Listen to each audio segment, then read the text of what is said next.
Et c'est reparti pour Enjeu Patrimoine où nous répondons chaque jour à une grande question liée à la gestion de votre patrimoine. Aujourd'hui, le prêt relais, qu'est-ce que c'est et comment ça marche? Vous pourriez en avoir besoin si vous souhaitez acheter un bien à crédit alors que vous n'avez pas encore vendu celui que vous détenez. On vous dit tout aujourd'hui sur les atouts et les pièges du prêt relais avec notre invitée Cécile Roclor, directrice des études d'Empruntis, nous accompagne. Bonjour Cécile. Bonjour. Merci beaucoup de nous accompagner aujourd'hui dans Smart Patrimoine. Est-ce que vous pouvez nous donner une définition peut-être un peu plus claire, un peu plus juridique du prêt relais? Je ne sais pas si j'en ai donné une bonne. Elle était excellente puisqu'effectivement c'est en fait une avance de trésorerie, un découvert de très grande taille que va vous faire la banque si vous souhaitez acheter un bien immobilier alors même que vous êtes toujours propriétaire de votre premier bien. C'est ce qu'on appelle dans le jargon des secondos accédants, c'est-à-dire ceux qui achètent pour la deuxième fois en ayant déjà un bien comme résidence principale. Est-ce qu'il existe différents types de prêt relais? Oui, tout à fait, vous avez raison. Il y a différentes typologies en fonction de la situation de l'emprunteur. Si je suis âgée, j'ai 60, 65 ans, j'ai une grande maison et puis je me dis je vais rentrer plutôt en petite couronne ou dans une ville, acheter un bien plus petit, je vais certainement avoir un bien immobilier qui a une valeur supérieure à celui que je vais acheter ensuite. Et là, on va avoir ce qu'on appelle un prêt relais sec, c'est-à-dire que vous n'allez financer votre opération en attendant la vente, mais vous n'avez pas besoin de prêt complémentaire. Et puis on a le cas opposé, c'est je suis un jeune couple, on avait un petit 2 pièces, on a envie de fonder une famille. Je vais acheter plus grand et plus cher. Exactement, plus grand. Et là du coup on va avoir un différentiel entre le bien qu'on va vendre et celui qu'on va acheter qui sera beaucoup plus cher. Et là on va avoir besoin d'un prêt relais adossé à un prêt classique. Et c'est pas exactement le même montage, mais on est là pour éclairer justement dans ce genre de situation. Je parlais de conditions tout à l'heure en préambule de cette émission. Quelles conditions faut-il remplir? Je ne sais pas, peut-être impérativement pour accéder à ce prêt relais? Alors, il y a des conditions classiques d'éligibilité au financement, la bonne gestion des comptes, un peu d'épargne. La spécificité de ce type d'opération, c'est la valeur du bien qui va être mis en vente. La banque va être très attentive à la valeur du bien puisque le but du jeu dans un prêt relais, c'est de faire le plus court possible et de vendre le plus vite possible. Donc, on va regarder la valeur du bien. Il y a des banques qui vont vous demander d'avoir 2 estimations. Il y a des banques qui vont missionner un expert pour identifier la valeur du bien que vous allez vendre. Voilà, c'est eux qui veulent faire leur propre expertise. Exactement. C'est vraiment, il y a les 2 types de fonctionnement sur le marché. Et en fonction de ça, la banque va dire, je vais prendre la valeur du bien, je vais enlever ce que vous devez encore à la banque pour rembourser ce bien. Et puis ensuite, je vais appliquer une pondération parce que je sais que vous pouvez avoir besoin de marge de négociation sur le bien et donc je ne peux pas prendre 100% de la valeur. En général, on parle en moyenne 70%. On peut aller au-delà. Si le bien est sous compromis, par exemple, vous allez avoir des banques qui vont accepter de prendre 90% de la différence entre la valeur du bien et le capital restendu, le montant remboursé à la banque. Mais donc, est-ce qu'il y a un rapport avec le montant ou ça peu importe, entre 100 000, 200 000, 300 000 euros? Non, c'est vraiment lié au montant du bien et à la dette que vous avez encore sur ce bien et puis aux besoins de financement que vous avez parce que si vous n'avez pas besoin d'un énorme financement, la banque ne vous posera pas de problème.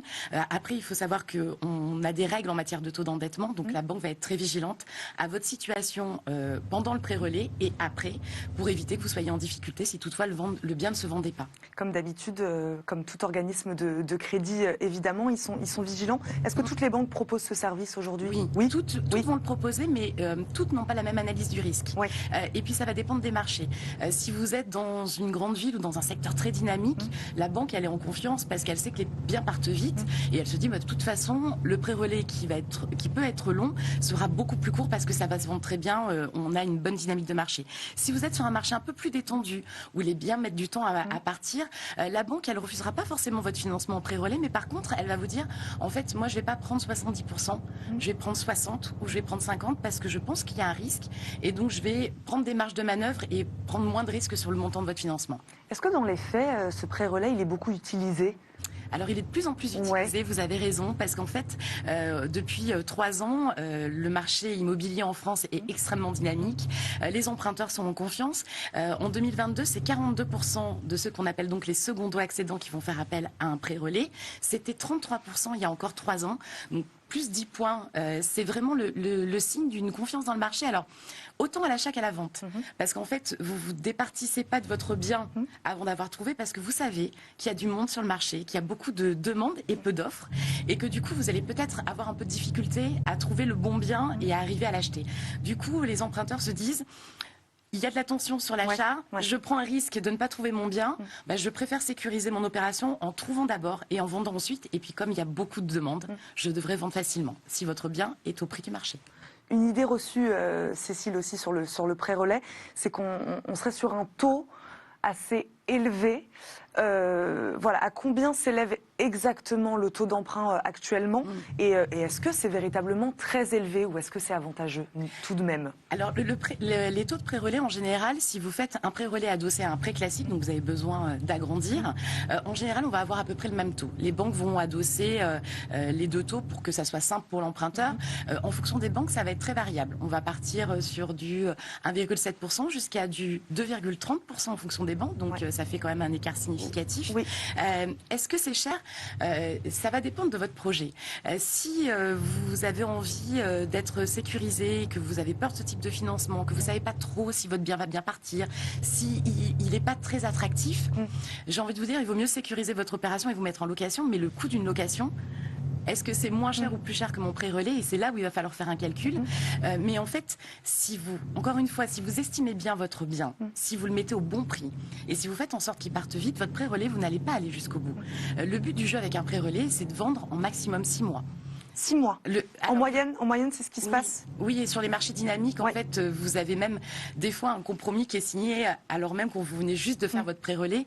Donc ça peut aller très très vite. Vraiment, l'enjeu d'un prêt-relais, c'est le bon prix pour que le bien parte le plus vite possible et que vous remboursiez votre prêt-relais le plus rapidement possible.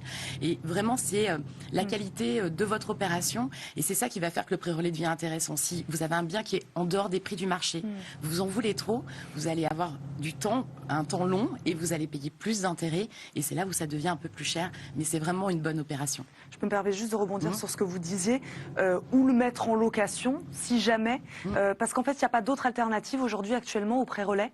Alors, vous avez des banques qui vont vous proposer des dispositifs qui sont finalement un montage marketing du prêt-relais. Elles vont vous faire un prêt-relais embarqué en fait, elles vont vous faire une enveloppe globale qui va embarquer le financement sur le court terme en attendant la vente, le prêt classique. Elles vont même pouvoir vous racheter le capital qui restait à la banque à rembourser pour votre premier bien, avec un objectif de toute façon de faire un remboursement anticipé au moment de la vente du bien. Mais vous avez toujours, quand vous avez cette opération d'achat et de vente, un achat-revente, de nécessité de vendre le bien le plus rapidement possible pour rembourser le trop perçu à la banque et pouvoir ensuite avoir des mensualités qui soient dans votre budget. Que se passe-t-il quand on n'arrive pas à vendre son bien ? Alors c'est là où le bas blesse, et c'est souvent là où les gens sont inquiets et c'est ce qui peut faire peur avec un prêt-relais. Vous allez toujours pouvoir négocier avec la banque un rallongement. En général, les prêts-relais sont faits sur 12 mois. On peut les rallonger jusqu'à 24 mois et si vous êtes en difficulté au-delà de 24 mois, vous allez pouvoir négocier avec la banque quelques mois supplémentaires. Mais ça va augmenter le coût de votre financement. Vous allez en général commencer à rembourser du crédit parce qu'on va mettre en place des différés pour vous permettre de ne pas avoir tout à rembourser pendant l'opération de revente. Donc il y a toujours un terrain de négociation. Mais le vrai problème, c'est ce qu'on se disait tout à l'heure, si vous n'avez pas vendu au bout de 12 ou 24 mois, c'est que votre bien, il n'est pas au prix du marché et ça ne va pas s'arranger avec le temps. C'est ça, c'est ce que j'allais dire, c'est-à-dire que c'est presque au moment de l'expertise, finalement, il faut une bonne expertise pour être sûr que son bien se vendra éventuellement. C'est vraiment l'enjeu du prêt-relais, c'est la vente au bon prix et la vente la plus rapide.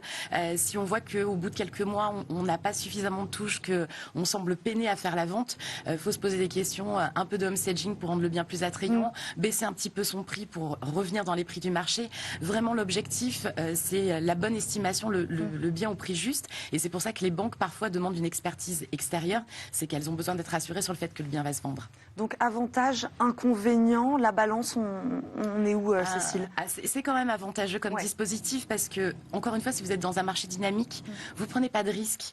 Parce qu'en fait, l'opération, elle va se faire globalement dans 6 mois, voire 12 mois, si vous avez besoin de négocier une vente longue. Mais globalement, ça se passe toujours bien. On a eu des difficultés dans le passé qui étaient souvent liées à des surestimations de biens, pas tant au montage financier, mais à la valeur du bien qui était mis, ou alors à des emprunteurs qui mettaient beaucoup de valeur sentimentale dans un bien, qui n'était pas forcément perçu par les acheteurs potentiels, et ça arrive malheureusement souvent. Donc vraiment, C'est un découvert, il faut en avoir conscience, c'est pas un prêt gratuit, ça a un impact financier, mais ça vous permet sereinement d'opérer une transition entre deux résidences principales sans avoir à louer un endroit de stockage, sans vous mettre en location, sans changer les enfants d'école si vous êtes dans cette situation-là. Donc ça présente beaucoup d'avantages, mais encore une fois, le nerf de la guerre, c'est l'estimation du bien et faire en sorte que ça parte le plus vite possible. On va terminer là-dessus. Merci beaucoup Cécile Roquelaure d'avoir répondu à nos questions aujourd'hui, de nous avoir tout expliqué sur ce prêt relais. Je rappelle, vous êtes directrice des études d'Empruntis. Merci beaucoup de nous avoir accompagnés et merci.